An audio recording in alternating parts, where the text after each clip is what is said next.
নবী করিম সাল্লাল্লাহু আলাইহি সাল্লামের একটি ঐতিহাসিক হাদিস রয়েছে, আপনারা অনেকে শুনে থাকবেন। তিনি বলেছেন, কাবাকে লক্ষ্য করে বলেছেন, ওয়াল্লাযী নাফসু মুহাম্মাদিন বিয়াদিহি, হে কাবা শুনে রাখো, মুহাম্মাদের প্রাণ যে মালিকের হাতে, তার শপথ করে বলছি, লা হুরমাতুল মুমিনি আদামু ইনদাল্লাহ হুরমাতাম মিনক, তুমি কাবার যে মর্যাদা আল্লাহর কাছে, একজন ঈমানদারের জীবন, তার সম্মান, তার মর্যাদা, তার সম্পদ, এই সব কিছুর মর্যাদা এবং সম্মান আল্লাহর কাছে হে কাবা তোমার চাইতেও বেশি। অবলীলায় আজ আমরা আমাদের সেই সহজাত, আমাদের সেই মুসলিম ভাইদেরকে বা মানুষ হিসেবে আমরা যারা পৃথিবীতে আসি, মানুষ ভাইদেরকে আমরা অসম্মান করি, অপদস্থ করি, মিথ্যাচার করি, মিথ্যা ব্লেম দেই, মিথ্যা ট্যাগ লাগাই, তাদেরকে খুন করি, তাদের রক্ত ঝরাই, তাদের সম্পদের হানি করি। আমাদের বিবেক বাঁধে না। কেন বিবেক বাঁধে না? কারণ আমরা মানুষ না। আমরা মানুষরূপী, কিন্তু আসলে আমরা মানুষ না। দ্বিতীয়ত আমরা নামধারী মুসলমান, আসলে আমরা মুসলমান। যদি কেউ নিজেকে মুসলমান দাবি করে এবং সত্যিই তিনি যদি ইসলাম ধারণ করেন, তার যদি বিশ্বাস থাকে যে আল্লাহর সামনে আমাকে দাঁড়াতে হবে, তাহলে কোনো মানুষের এক ফোঁটা রক্ত তার দ্বারা অন্যায়ভাবে জড়তে পারে না। কারোর দ্বারা যদি এটা অবলীলায় হতে থাকে, এটা যদি তার কাছে কোনো ব্যাপার না হয়, তার বিত্ত বৈভব রক্ষা করবার জন্য, তার স্বার্থ হাসিল করবার জন্য, যেই কোনো উদ্দেশ্যে মানুষের রক্ত ঝরানোটা যদি কারোর কাছে ডাল ভাত হয়, এটা যদি তার কাছে কোনো দোষের বিষয় না হয়, সে মানুষ না, সে মুসলমান না। আজ আমাদের সমাজের চতুর্দিকে যদি তাকান, এই সমস্যাটা আপনি দেখবেন গোটা সমাজকে আজ গ্রাস করে ফেলেছে। গোটা সমাজে আজ এই সমস্যা ছেয়ে গেছে। প্রতিটা মানুষ স্বার্থের জন্য নিজের আপন ভাইকে পর্যন্ত মানুষ শত্রু হিসাবে ট্রিট করে তার জীবনহানি করতে মানুষের বিবেক বাঁধে না। এরকম পরিস্থিতি হয়েছে কি হয়নি? আমরা যারা নিজেদেরকে মুসলমান মনে করি, মসজিদে আসি, আমরা কি জানি কিয়ামতের ময়দানে আল্লাহ রাব্বুল আলামিনের কাছে সর্বপ্রথম কিসের জবাবদিহি করতে হবে? আমাদের জানা আছে। সব কিছুর আগে আল্লাহ তাআলা কোন বিষয়ে প্রশ্ন করবেন, কিসের বিচার করবেন? ইবাদতের মধ্যে নামাজ, আউয়ালু মা ইউহাসাবু বিহিল আবদু ইয়াউমাল কিয়ামাতি আস-সালাহ, কিয়ামতের দিন সর্বপ্রথম নামাজের হিসাব নেওয়া হবে। এটা হলো ইবাদতের মধ্যে। কিন্তু মানুষের অধিকার সংশ্লিষ্ট অন্য সব বিষয়, ইবাদতের বাইরের সব বিষয় আল্লাহ তাআলা যে বিচার করবেন, সেখানে সর্বপ্রথম শুরু হবে মানুষের খুনের বিচার দিয়ে, যে মানুষের খুন কে করেছে। আপনি নিজে খুন করেছেন অথবা খুনির সহায়তা করেছেন, সাহায্য করেছেন, সমর্থন করেছেন, সাপোর্ট করেছেন, ইনিয়ে বিনিয়ে সেটাকে বৈধ করার চেষ্টা করেছেন, সমান অপরাধী, দায় সমান। নবী করিম সাল্লাল্লাহু আলাইহি ওয়াসাল্লামের একটা হাদিস, গায়ের পশম দাঁড়িয়ে যাওয়ার মতো।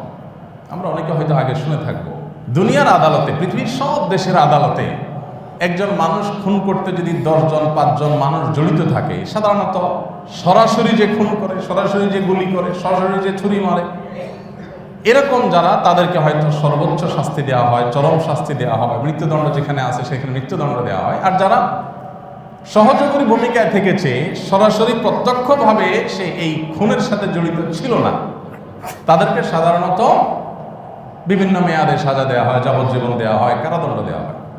আমরা কি জানি নবী করিম সাল্লাল্লাহু আলাইহি সাল্লাম বলেছেন, একজন নিরপরাধ মানুষ হত্যা করার জন্য যদি গোটা পৃথিবীর সমস্ত মানুষ জড়িত হয়, এটা লিটারালি হয়তো সম্ভব না। সব মানুষ একজনকে কিভাবে খুন করবে?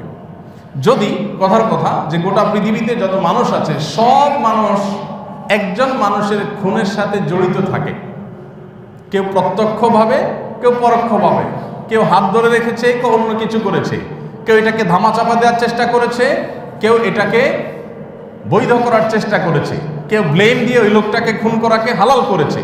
যে যেভাবে জড়িত হয়েছে, একটা মানুষের খুনের জন্য গোটা পৃথিবীর সব মানুষ যদি জড়িত হয়, নবী করিম সাল্লাল্লাহু আলাইহি সাল্লাম বলেছেন যে লা আকুব্বাহুমুল্লাহু ফিন্নার, তাদের সবাইকে, গোটা বিশ্বের সব মানুষকে ওই একজন মানুষ হত্যার দায়ে আল্লাহ তাআলা জাহান্নামে দিবেন। লাউ আন্না আহলাস সামাই ওয়াল আরদ, শুধুমাত্র জমিনবাসী না, আসমানে যারা আছেন ফেরেশতাদের সংখ্যা অগণিত, এই অগণিত সংখ্যক তারাও যদি জড়িত হয়, তারা তো জড়িত হতে পারেন না।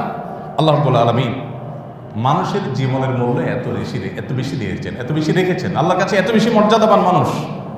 আজ সে মানুষের মূল্য সবচাইতে কম। মানুষের কোনো দাম নাই, সব কিছুরই দাম আছে, বাট মানুষের কোনো মূল্য নাই। আপনি বলবেন যে আমি তো খুন করি না। আপনি মানুষের সম্মানহানি করেন না? হয় না আমাদের দ্বারা? একজন রিক্সা চালক চুন থেকে নুন খসছে, আমি তাকে মানুষের সামনে অপমান করে দিলাম, আমার গায়ে জোর আছে, করি না আমরা? যার যেখানে পাওয়ার আছে সেখানে সে পাওয়ার খাটে। নবী করিম সাল্লাল্লাহু আলাইহি ওয়াসাল্লামের ঐতিহাসিক হাদিসটি আমাদের খুব বেশি মুখস্থ থাকা দরকার।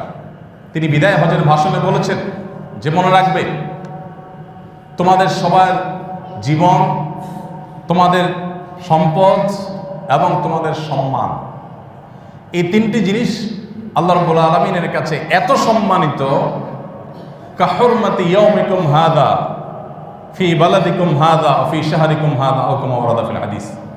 নবীজি বলেছেন আরাফাতের ময়দানে দিনটি ছিল জুমার দিন, শুক্রবার। তিনি বলেছিলেন আজকের দিনটি একে তো জুমাবার, আবার আরাফাতের দিন। আজকের জায়গাটি আরাফাতের ময়দান, আর এই মাসটি হলো জিলহজ মাস, সম্মানিত মাস, হজের মাস। তিনি বলেছেন এই জায়গা যেরকম সম্মানিত, এই মাস যেরকম সম্মানিত, এই দিবসটি যেরকম সম্মানিত, মানুষের জীবন, তার সম্পদ এবং তার সম্মান, এই তিনটা জিনিস আল্লাহর কাছে সেরকম সম্মানিত। এই জন্য কেউ যদি কোনো মানুষকে অপমান করে, আমরা সাধারণত এটাকে অপরাধ মনে করি না। মানুষ কোন অপরাধ এটা আমরা জানি, কিন্তু মানুষকে বেইজ্জত করা, লাঞ্ছিত করা, অপমানিত করা, ছোট করা, মিথ্যা তার নামে অভিযোগ দেওয়া, তাকে সমাজের মানুষের কাছে হেয় করা, এগুলোকে আমরা তেমন কোনো দোষের বিষয় মনে করি না। এর প্রত্যেকটা বিষয় আল্লাহ তাআলার কাছে অনেক গুরুত্বপূর্ণ। কোনো মানুষের নামে আপনি একটা মিথ্যা কথা রটাই দিলেন, শুধুমাত্র গ্রুপিং আছে, মহল্লা ভিত্তিক গ্রুপিং আছে, মসজিদ ভিত্তিক গ্রুপিং আছে, মাদ্রাসা ভিত্তিক গ্রুপিং আছে, হ্যাঁ, স্কুল কলেজ ভিত্তিক গ্রুপিং আছে, রাজনৈতিক গ্রুপিং আছে, নানা গ্রুপিং আমাদের সমাজে। মানুষ হিসাবে মানুষ একসাথে থাকতে গেলে গ্রুপিং হতে পারে। দেখা যায় যে অন্যের ব্যাপারে একটা মিথ্যা অপবাদ তিনি বলেন নাই, তার নামে একটা মিথ্যা কথা রটাই দিলাম, এটা আমাদের কাছে কোনো ব্যাপার না। আল্লাহ সুবহানাহু ওয়া তাআলা বলেছেন তাহসাবুনাহু হাইয়িনা, তোমরা আরেকজনের চরিত্রে কালিমা দেওয়াটাকে খুব সাধারণ বিষয় মনে করো, সচরাচর এরকম করো, নামাজি মানুষও করো। ওয়া হুয়া ইনদাল্লাহি আযীম, অথচ কারোর চরিত্রে কালিমা রেপন করার বিষয়টা আল্লাহ তাআলার কাছে অনেক বড় ব্যাপার, এটা কোনো ছোটখাটো বিষয় নয়। আল্লাহ রাব্বুল আলামিন গোটা কোরআন জুড়ে মানুষের মর্যাদা সম্পর্কে অনেক আলোচনা করেছে, অনেক জায়গায় আলোচিত হয়েছে। নবী করিম সাল্লাল্লাহু আলাইহি ওয়াসাল্লাম যে সমস্ত হাদিস রয়েছে সেগুলো আমাদের সামনে একেবারে দিনের আলোর মতো পরিষ্কার, যে একজন মানুষের জীবন, তার সম্পদ এবং তার মর্যাদা, এগুলো আল্লাহর কাছে কত বেশি সম্মানিত। মানুষের হক যখন আমরা নষ্ট করি আমাদের বিবেক বাধে না। আমরা বেশিরভাগ মানুষই দেখবেন নিজেকে মুসলিম শুধু দাবি করেন তা না, মুসলিম হিসাবে প্র্যাকটিস ইসলামকে করার চেষ্টা করেন। দেখবেন যে নামাজ পড়ার চেষ্টা করেন, দাড়ি রাখার চেষ্টা করেন, হ্যাঁ, আপনার জুব্বা পরার চেষ্টা করেন, কিন্তু তিনি মানুষের হক মারতেছেন, ঘুষ খাচ্ছেন, অন্যায়ভাবে মানুষের সম্পদ আত্মসাৎ করছেন, মানুষকে ঠেকিয়ে নিজের স্বার্থ হাসিল করছেন। এগুলো দেখবেন আজকাল ডাল ভাত হয়ে গেছে। এবং বিশেষ করে আমাদের সমাজে এই মিশ্র প্রকৃতির মুসলমান, যারা নিজেকে মুসলমান দাবি করছে, আবার আচার আচরণ মুসলমান তো দূরের কথা, মানুষ তো দূরের কথা, প্রাণীকে হারানোর মতো, পশু পাখিকে হারানোর মতো আচরণটা, সেটা অন্যের সম্পদ আত্মসাৎ করে হোক, আরেকজনের সম্মানহানি করে হোক, এটা আমরা অহরহ করছি। কারণ আমরা এটার গুরুত্ব বুঝি না। আমরা দাড়ির মূল্য বুঝি, আমরা টুপির মূল্য বুঝি, আমরা জুব্বার মূল্য বুঝি, আমরা নামাজের মূল্য বুঝি, কিন্তু আমরা মানুষের মূল্য বুঝি না। আমরা এর আগে বারবার আপনাদেরকে বলেছিলাম, ইসলাম বিশ্ববিদ্যালয় কুষ্টিয়ার হাদিস ডিপার্টমেন্টের প্রফেসর ছিলেন ডক্টর খন্দকার আব্দুল্লাহ জাহির রহমতুল্লাহ আলাইহি, অনেক আগে রোড অ্যাক্সিডেন্টে মারা গেছেন। এদেশের প্রতিনিধিশা আলেম দ্বীনদের মধ্যে থেকে অন্যতম সর্বজন শ্রদ্ধেয় মানুষ ছিলেন। স্যার একটা কথা বলতেন যে ইসলামের উপরে দেশে বিদেশে পড়াশোনা করে, উচ্চতর ডিগ্রি নিয়ে ইসলামের উপরে বিশ্ববিদ্যালয়ে অধ্যাপনা করে আমার যত নলেজ তৈরি হয়েছে, আমার যত জ্ঞান অর্জন হয়েছে, তার সব কিছুর যদি আমাকে আপনি সামারি বলতে বলেন, যে আপনি এক কথা ইসলাম বলেন, তো আমি আপনাকে 2 লাইনের ভিতরে ইসলামের সামারি বলবো। প্রথম লাইন হলো যে মানুষের ঈমানের পর মেইন ফরজ কাজগুলো, পাঁচ ওয়াক্ত নামাজ, যাকাত ইত্যাদি, এগুলোর পর আল্লাহকে খুশি করার সবচেয়ে শর্টকাট ওয়ে এবং সবচেয়ে সহজ উপায় এবং পদ্ধতি হলো মানুষের উপকার করা। আর আল্লাহকে অসন্তুষ্ট করে জাহান্নামে যাওয়ারও সবচেয়ে সংক্ষিপ্ত ওয়ে হলো বড় বড় মেইন যে কুফরি, নেফাক, এই অপরাধগুলোর পর মানুষকে ক্ষতি করা, মানুষের কষ্ট দেওয়া, মানুষের অধিকার নষ্ট করা, এটা জাহান্নামে যাওয়ার সবচেয়ে সংক্ষিপ্ত রাস্তা। বহু লম্বা দাড়ি নিয়ে, বহু নামাজ নিয়ে, বহু তাসবিহ নিয়ে, বহু তেলাওয়াত নিয়ে, বহু আমল নিয়ে মানুষ জাহান্নামে যাবে। সমাজে হাজী সাহেব গাজী সাহেব হিসাবে মানুষ জানবে, কিন্তু তিনি জাহান্নামী। কেন? কারণ তিনি মানুষের পিছনে লাগছেন, ষড়যন্ত্রে লিপ্ত হয়েছেন, অন্যায় করেছেন, অপবাদ দিয়েছেন, মিথ্যাচার করেছেন, মানুষের সম্মান নষ্ট করেছেন, হক নষ্ট করেছেন, অধিকার মেরেছেন, যেখানে যেখানে পেয়েছেন সেখানে তা করেছেন।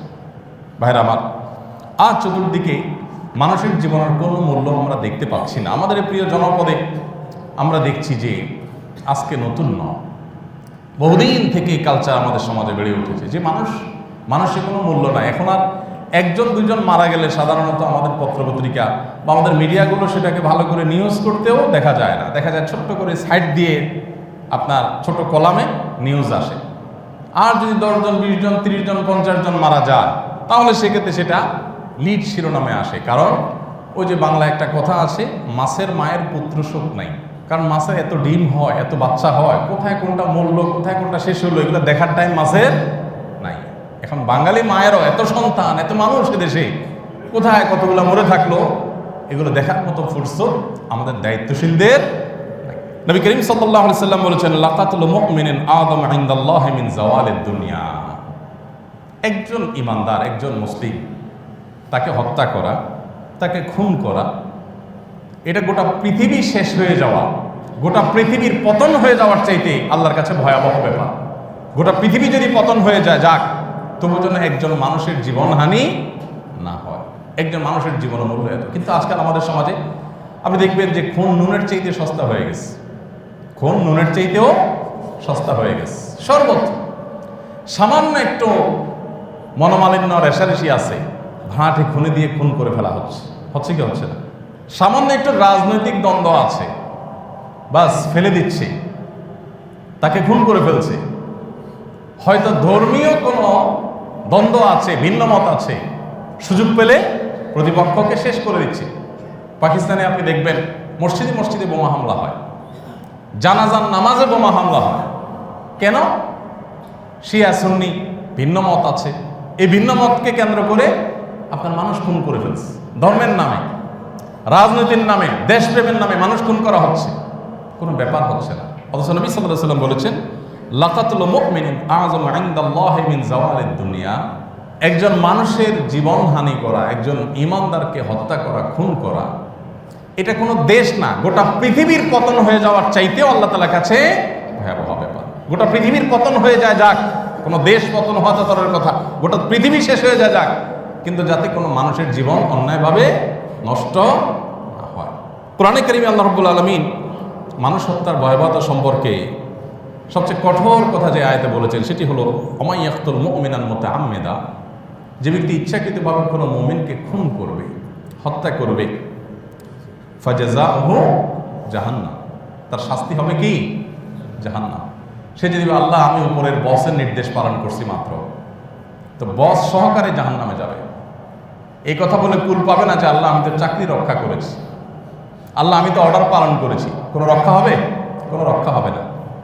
মনে রাখবেন ওই হাদিস নবী সাল্লাল্লাহু আলাইহি ওয়াসাল্লামের, যেখানে বলেছেন গোটা পৃথিবীর সব মানুষের যদি জড়িত থাকে একজন মানুষের হত্যায়, সব মানুষকে আল্লাহ জাহান্নামে দিবেন। তারপর ওই একটা হত্যার বিচার আল্লাহ তাআলা নট অনলি বিচার করবেন, আল্লাহ তাআলা কিয়ামতের দিনে বিচার দিবসের কার্যক্রমে শুরুই করবেন মানুষ খুনের বিচার দিয়া। অন্য সব কিছু পরে, সব কিছুর আগে বিচার হবে কিসের? মানুষ খুনের বিচার। আজকে সেটা ডালভাত হয়ে গেছে। তো আল্লাহ বলছেন, ওমা ইয়াকতুল মুমিনান মুতাআম্মিদা, যে ব্যক্তি কোনো ঈমানদারকে ইচ্ছাকৃতভাবে হত্যা করবে, ফাজাযাউহু জাহান্নাম, তার ঠিকানা হবে কোথায়? জাহান্নাম। সে যত নেকামল করুক, তার মুখে দাঁড়িয়ে থাকতে পারে, সে হজ ওমরা করতে পারে, তাসবিহ তাহলিল করতে পারে, দান সাদাকা করতে পারে, কিন্তু সে কোনো মানুষ খুনের সাথে জড়িত হয়েছে, অর্ডার দিয়ে, অর্ডার তামিল করে, যেই কোনোভাবে যদি সে জড়িত হয়ে থাকে, তার শাস্তি হলো জাহান্নাম। শুধু জাহান্নামে যাবে তা না, খালিদান ফিহা, সে জাহান্নামে চিরকাল থাকবে। অনেক মুফাসসিরগণ বলেছেন, তার মানে সে যদি এটাকে তার রাইট মনে করে, যে একটা তকমা দিয়ে, একটা ব্লেম দিয়ে, একটা ট্যাগ লাগাই দিয়া এদেরকে হত্যা করাটাকে জায়েজ মনে করলাম, কোন একটা, আজকাল অনেক কিছু বললে, অনেক নাম দিলে, অনেক ট্যাগ দিলে, অমুক গ্রুপের, অমুক দলের, অমুক অনুসারী, এগুলো বললে আর তারা হত্যা করলেও সমাজের মানুষও দোষে কিছু মনে করে না, ঠিক আছে মনে করে। আল্লাহ বলছেন, যে সে ব্যক্তি চিরকাল জাহান্নামে থাকবে যদি সে মনে করে এই খুন করার রাইট তার আছে, এই অধিকার মনে করে যদি সে হত্যা করে, এটাকে যদি বৈধ সে মনে করে, তাহলে সে বেঈমান, সাথে সাথে কাফের হয়ে যায়। সে নামাজ পড়তে পারে, দায়ী থাকতে পারে, হজ করতে পারে, ওমরা করতে পারে, সে আল্লাহর খাতে মুসলমান না যদি কোনো মানুষকে হত্যা করে, এবং সে চিরকাল জাহান্নামে থাকবে। এক। দ্বিতীয়ত, ওয়াগাদিবাল্লাহু আলাইহি, আল্লাহ রাব্বুল আলামিন তার উপরে ক্রোধান্বিত হন, রাগান্বিত হন। আল্লাহর রাগ, এটাকে নিয়ন্ত্রণ করবা কোনো ক্ষমতা, কোনো ওয়ে তার কাছে আর থাকবে না। ওয়ালা আনাহ, এবং আল্লাহ তাআলা তার রহমত থেকে দূরে সরাই দিবেন। আল্লাহর রহমতের ধারে কাছে সে থাকতে পারবে না। কিয়ামতের দিন বহু মানুষকে কিন্তু আল্লাহ অনুগ্রহ করবেন, অনেক মানুষকে আল্লাহ অনুগ্রহ করবেন। একজন মানুষ অপরাধ করেছে, আল্লাহ তাআলা তাকে তার কুদরতি চাদরে জড়িয়ে বলবেন, আতাজকুরু জাম্বা কাযা ওয়া কাযা, তুমি দুনিয়াতে অমুক চিপায় অমুক পাপ করেছিলে, অমুক কক্ষ দরজা বন্ধ করে গুনাহ করেছিলে, অমুক জায়গায় অন্যায় করেছিলে, মনে পড়ে? বলবে আল্লাহ হ্যাঁ।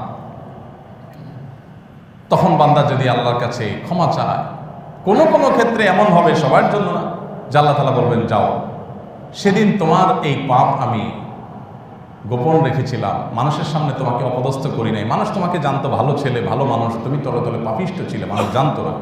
আমি সেদিন যেহেতু গোপন রেখেছি, এবং তুমি তোমার অপরাধের দায়ে দুঃখবোধ তোমার মধ্যে আছে, তোমাকে আজ আমি মাফ করে দিলাম, এবং কিয়ামতের ময়দানে সবার সামনে তোমাকে বেইজ্জত করলাম না। এইভাবে বহু মানুষের প্রতি আল্লাহ তাআলা কিয়ামতের ময়দানে অনুগ্রহ করবেন। কিন্তু যারা মানুষ খুন করবে, মানুষের রক্ত নিয়ে হোলি খেলা মেতে উঠবে, নিজের স্বার্থ হাসিল করবার জন্য, নিজের স্বার্থে, নিজের প্রয়োজনে মানুষ হত্যা করা যাদের কাছে কোনো দোষণীয় মনে হবে না, এই মানুষগুলো সম্পর্কে আল্লাহ বলেছেন ওয়ালা আনা, তারা আল্লাহর রহমত থেকে দূরে থাকবে, আল্লাহ তাদের প্রতি করুণা করবেন। নাম্বার 3, ওয়া আ'আদ্দা লাহু আযাবান আযীমা, আল্লাহ রাব্বুল আলামিন তাদের জন্য মহা শাস্তি, কঠোর শাস্তি, জাহান্নামের সাধারণ শাস্তি না, সবচেয়ে কঠোর শাস্তি আল্লাহ রাব্বুল আলামিন এই মানুষ হত্যার সাথে যারা জড়িত তাদের জন্য রাখবেন। ভাইরা আমার, আমরা কি আমাদের খুব কাছাকাছি অবস্থান করছি, খুব কাছাকাছি অবস্থান করছি। মহাপ্রলয়, পৃথিবীর এই সংসার শেষ হয়ে মহাপ্রলয় হবে, সেটা ঠিক কখন হবে একমাত্র আল্লাহ ভালো জানেন। কিন্তু এটা ঠিক যে মহাপ্রলয়ের নিকটবর্তীতার কথা খুব কোরআনেই বলা হয়েছে, ইকতারাবাতিস সাআহ, কিয়ামত মহাপ্রলয় নিকটবর্তী হয়েছে। মহাপ্রলয় বা কিয়ামত নিকটবর্তী হওয়া যে আলামত আছে, 131টা বড় ছোট মিলিয়ে আলামত আছে কিয়ামতের। এই আলামতগুলোর মধ্যে থেকে একটি আলামত হলো, নবী সাল্লাল্লাহু আলাইহি ওয়াসাল্লাম বলেছেন, কিয়ামত যখন কাছাবর্তী নিকটবর্তী হবে তখন ইয়াকফুরুল হারজু ওয়াল মারজ আল কতল, পৃথিবীতে মানুষ হত্যা, খুন, এটা বেড়ে যাবে, এটা ডালবাত হয়ে যাবে। মানুষকে হত্যা করতো যে সমস্ত অস্ত্র দিয়ে, সে অস্ত্র দিয়ে একজন মানুষকে হত্যা করা যেত, একটা অস্ত্র দিয়ে একসাথে একজন মানুষকে হত্যা করা যেত। এখন পৃথিবী আধুনিক হয়েছে, পৃথিবী উন্নত হয়েছে, মানুষ এমন সব অস্ত্র আবিষ্কার করেছে, একটি অস্ত্র একটি দেশ, একটি অঞ্চলকে ভ্যানিশ করে দেওয়ার জন্য যথেষ্ট। আগে মানুষ যেই রেশিওতে মারা যেত, এখন যুদ্ধ বিগ্রহেতে তার চাইতে বহুগুণ বেশি মানুষ মারা যায়। আগে মানুষ ক্ষমতা রক্ষার জন্য, স্বার্থ হাসিল করার জন্য, শত্রুতা উদ্ধার করার জন্য মানুষ খুন করত। ফেরাউন খুন করেছিল, করছে না করে নেই? কেন খুন করেছিল? তার ক্ষমতাকে ধরে রাখার জন্য। সে খুনের নির্দেশ করেছে, যত শিশু আসবে শিশু হত্যা করে ফেলো, কারণ তাকে গণকরা জানিয়েছে যে একটা শিশুর জন্ম হবে যে আপনার ক্ষমতা থেকে আপনাকে নামিয়ে ছাড়বে। তখন সে আতঙ্কিত হয়ে, গণকদের কথা বিশ্বাসী হয়ে, যত শিশু তার রাজ্যে জন্মগ্রহণ করেছে, ছেলে শিশু সবার জন্য হত্যার নির্দেশ দিয়েছে। কোরআনে আল্লাহ বিস্তারিত ঘটনা উল্লেখ করেছেন।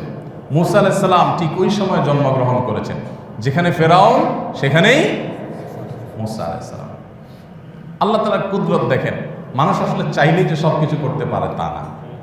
মানুষ অনেক কিছুই চায়, নিজেকে অনেক ক্ষমতাবান মনে করে, কিন্তু আল্লাহ তাআলা কিভাবে কখন তাকে বেইজ্জত করে শেষ করেন সেটা একমাত্র আল্লাহ তাআলাই জানেন। ফেরাউন যেখানে তার প্রতিপক্ষ দুনিয়াতে আসতেই যেন না পারে, তার ক্ষমতা যেন না নামতে হয়, তাকে হত্যার জন্য শিশু হত্যার গণহত্যার অর্ডার দিয়ে দিল। গণহত্যা হলো, গণহত্যা শুরু হলো। আল্লাহ তাআলার ফয়সালা দেখেন। মূসা আলাইহিস সালামের মা যখন দেখলেন যে শিশু হত্যা করা হচ্ছে মা বাপের সামনে, রাষ্ট্রের সামনে কিচ্ছু করার ক্ষমতা নাই, ভীত সন্ত্রস্ত। দেখলেন যে ছেলেটার চোখের সামনে খুন হবে, এই দৃশ্য দেখে সহ্য করতে পারবো না, একটা বাক্স তৈরি করে বাক্সের মধ্যে বাচ্চাটাকে রেখে বাড়ির পাশে থাকা নদীতে ভাসায় দিলেন, যে নদীতে ভেসে যেয়ে ডুবে মরে যাক কোথাও, তাও চোখের সামনে আমি খুন হইতে দেখতে পারি না। আল্লাহ তাআলা সে বাক্স ভাসাতে ভাসাতে ভাসাতে এমনভাবে তৈরি করেছেন নৌকার মতো, ওইটা নিয়ে একদম ফেরাউনের বাড়ির ঘাটে, রাজবাড়ির ঘাটে আল্লাহ তাআলা নিয়ে ঠেকিয়েছেন। ফেরাউনের স্ত্রী আসিয়া আলাইহিস সালাতু ওয়াস সালাম, তিনি দেখে তাদের কোনো সন্তান ছিল না, ফেরাউনের ঘরে কোনো ছেলে ছিল না, তো এই জন্য তিনি ফুটফুটে সুন্দর ছেলে দেখে ঘরে নিয়ে গেলেন, নিয়ে তার স্বামীকে বললেন, দেখো এটাকে আমরা পালি। ফেরাউনও চিন্তা করলো যে বাহিরে কার ঘরে সন্তান হবে, সে বড় হয়ে আমার বিরুদ্ধে বিদ্রোহ করবে, আমাকে নামাবে, এটা তো একটা রিস্কের ব্যাপার। কিন্তু ভালো কথা যে কোনো মা ভয়ে সন্তানকে আমার ভয়ে নদীতে ভাসায় দিচ্ছে, এখন সেটাকে আমার সন্তান হিসেবে লালন পালন করলে, আমার রাজদরবারে ছোটবেলা থেকে বড় করলে, এটা তো আর রিস্ক নাই, এটা তো আমার ঘরের সন্তান হয়ে যাবে। বড় হলো সেখান থেকে, পরের ইতিহাস আর আমাদের কারোর অজানা না। আল্লাহ রাব্বুল আলামিন যখন কাউকে সোজা করবেন, তার দম্ভকে আল্লাহ যখন চূর্ণ করবেন, তখন শত্রু শুধু রাখবেনই না, তার ঘরে শত্রুকে বড় করবেন। চিন্তা করেছে ফেরাউন যে এই মূসার কারণে আমাকে নিমজ্জিত হতে হবে, আমার পতন হবে, কিন্তু আল্লাহ তাআলা সেটা করেছে।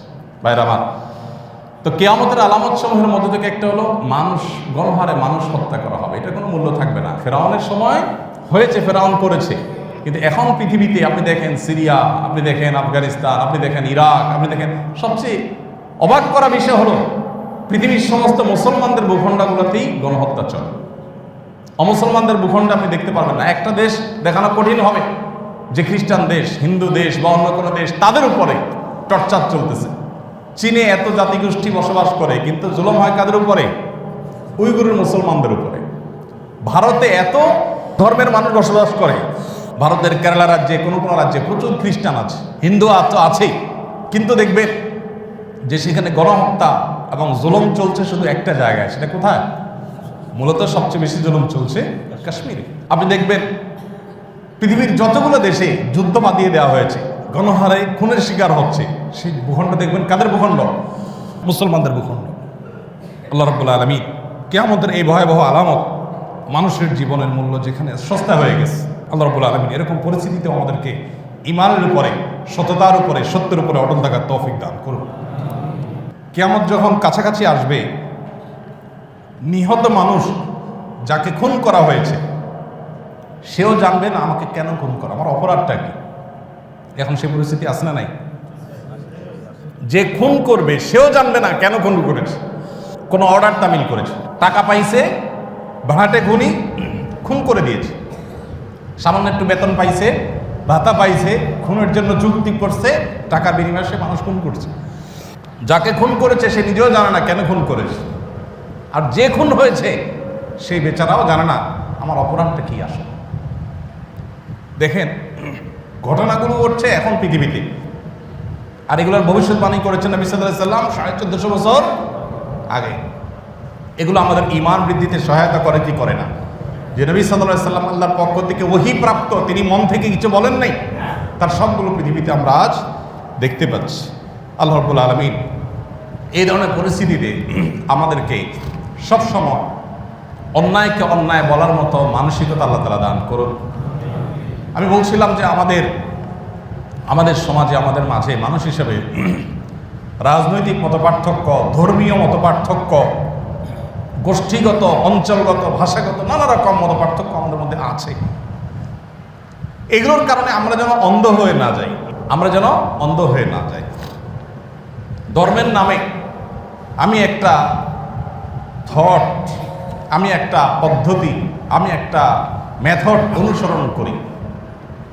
এর মানে এই না যে আমার মেথডের কেউ অন্যায় করলে আমি সেটাকে ন্যায় বলবো, অথবা আমার বিরোধী মেথডের কেউ কোনো ন্যায় করলে সেটাকে আমি অন্যায় বলবো, আর অন্যায় না বললেও আমি সেটাকে অন্যায় বলবো। এটা কোনো মুসলমান চরিত্র হতে পারে না। ওয়ালা ইয়াজরিমান্নাকুম শানাআনু কওমিন আল্লাহ তা'দিলু ই'দিলু হুয়া আকরাবু লিত-তাকওয়া। আল্লাহ বলেছেন তোমার সাথে কারো শত্রুতা আছে, থাকতে পারে, মানুষ চলতে গেলে শত্রু তৈরি হয়, ভিন্ন মতের বা শত্রু হলে তার প্রতি অবিচার করা, তার প্রতি জুলুম করা, অথবা তার প্রতি মিথ্যা ব্লেম করা, এরকম কোনো কিছু তোমার করার কোনো রাইট নাই। অ্যাজ এ মুসলিম এ আদিলু হু আকরাবু লিত্তাকওয়া, তুমি সব সময় ইনসাফ করে চলবে, এটাই তাকওয়ার কাছাকাছি। অতএব অন্যায়কে অন্যায় বলতে হবে, অন্যায়ের সঙ্গ দেওয়া যাবে না কোনো অবস্থাতে।